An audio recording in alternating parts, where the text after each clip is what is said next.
Good morning, ladies and gentlemen. Today I would like to discuss with you the innovation of fodder feeding livestock through the use of sprouted barley seeds in fodder producing sheds as a option for farmers to develop into their own businesses to effectively drought-proof their property, along with increasing obviously weight gains through animals and the overall benefit of being able to selectively grow and feed your own fodder to your livestock. Good morning, ladies and gentlemen. My name is Bailey Brown. I am studying at the Central Queensland University. I'm currently in the Bachelor of Agriculture. But first, before we get started today, I'd like to ask a few questions. First of all, I'd like to ask everyone in the audience today, how is your business performing?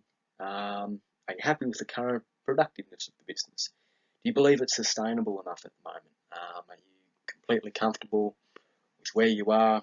Are you prepared if there is a major drought or such event going on?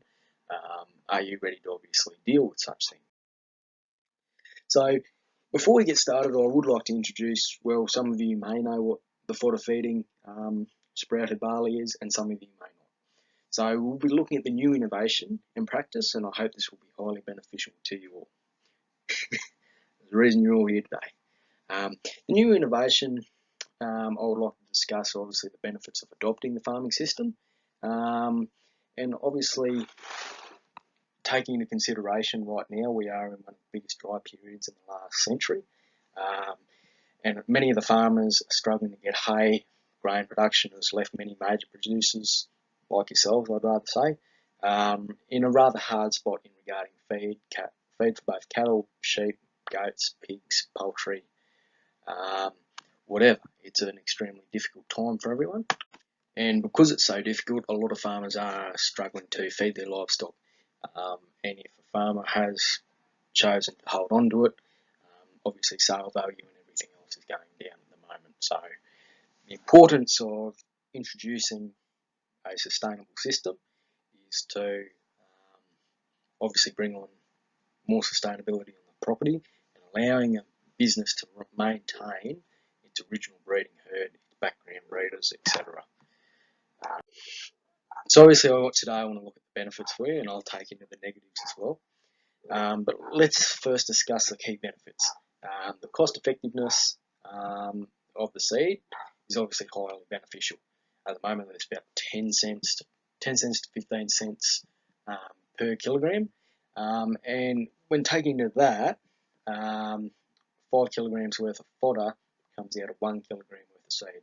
So it works out to be a 1 to 5 ratio when it's grown in bulk quantities. Obviously, feeding weaners, bullocks, or breeders can effectively drought-proof your business. We also have a positiveness that your sprouted barley is 90% digestible. The 10% is waste, which is far lower than any of your grain products or pellet mixes.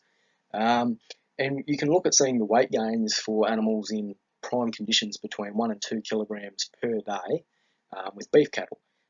The environmental benefit of feeding fodder becomes far more environmentally friendly, obviously reducing the greenhouse effect that your livestock produce compared to conventional grain farming, etc. So how will it work? The question we all want to know, everyone here today, is fodder feeding my stock beneficial for me? Obviously does it suit my business? And how can I adapt? How can you adapt your business to a fodder system? And when you're looking at that, you obviously have to take into consideration your own business perspectives. If you've got 50,000 acres, trying to fodder feed your entire herd is probably not going to be a smart option.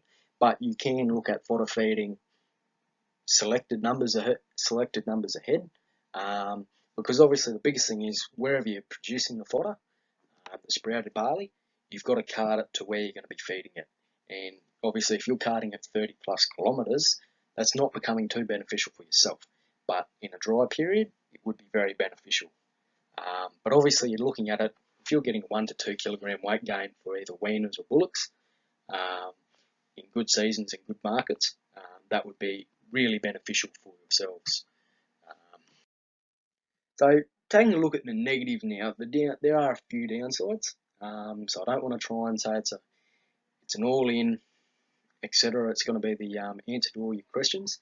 But it's easy for me to spout on the benefits and not say that there's any drawbacks. But the main limitations are the running costs and the startup costs. Now, if you want to look at the price of build and fit fodder shed to feed, say 300 head, can be upwards of nearly 50 grand. The cost of grain over extended periods of time, especially during dry times, can be costly exercise as well. And the biggest of all is the current power prices. Power is going to be a big killer. Obviously, if you are fitted up with either generators, solar power, or some sort of renewable, you're obviously going to be in the green, if that makes sense. Because obviously the fodder grows under best conditions where the UV lighting is on almost permanently. And power prices are really going to be an extremely high factor, along with your water price as well. So this is obviously going to deter a few of you, and initial startup prices, between $25,000 and $50,000 for a decent system. But to look at it firmly, we took into consideration a SWOT analysis, where we look at your strengths, weaknesses, opportunities, and threats. When taking in this consideration, I think the biggest one we need to take away from here is you are effectively drought-proofing your property as a strength. Look, you got weight gains, 1 to 2 kilograms a day, adequate finishing for weaners and bullocks, cheaper than buying grain and pellets, sustainable overall in poor country, a 1 to 5 seed ratio to fodder, there's zero wastage, 90% digestibility.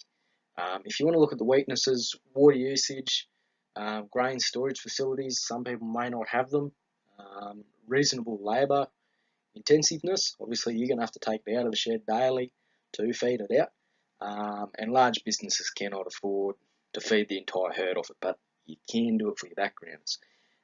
Obviously opportunities for this, if you are to take it on for your business, you're drought-proofing your business.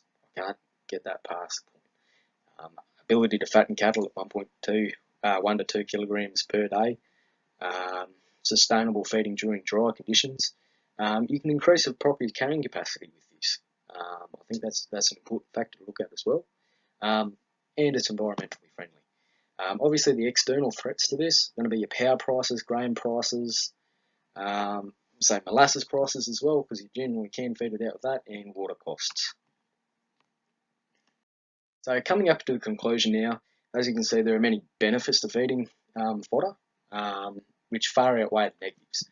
I think that's pretty plain to see for everyone here. If you're feeding 50 weaners from 220 kilos, finish them at 380 kilos, take roughly 106 days at a moderate growth of only 1.5 kilos per day, say. That's money in your back pocket. You'll definitely be making a profit out of that.